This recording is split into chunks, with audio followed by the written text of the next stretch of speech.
Ce n'est pas tout à fait du basket de rue. Ces joueurs ont repoussé les limites de leur terrain de jeu. 600 familles de Manille ont élu domicile dans ce cimetière public depuis des années. Et la cohabitation avec les morts ne pose aucun problème aux résidents, habitués à remettre les fantômes à leur place, le cas échéant. Il n'y a rien à craindre. Si un fantôme vient vous voir, on l'insulte, c'est tout. Parfois, il y a des sorcières. L'une d'elles a mordu ma nièce. D'après Marcello, les sorcières ou aswang en tagalog sont des êtres mythiques qui la nuit se voient pousser des ailes de chauve-souris et qui vont sucer le sang des humains qui dorment. Pour les enfants, le cimetière, géré par la municipalité, est avant tout un vaste terrain de jeu, avec une personne sur 3 à Manille qui vit d'$1 ou moins par jour. Toute habitation est bonne à prendre, même s'il faut venir sur le terrain des morts.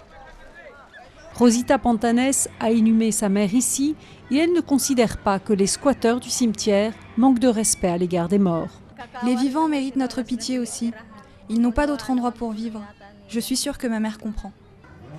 Les gens sont enterrés gratuitement ici, mais au bout de 5 ans, les corps sont délogés et transférés dans une fosse commune.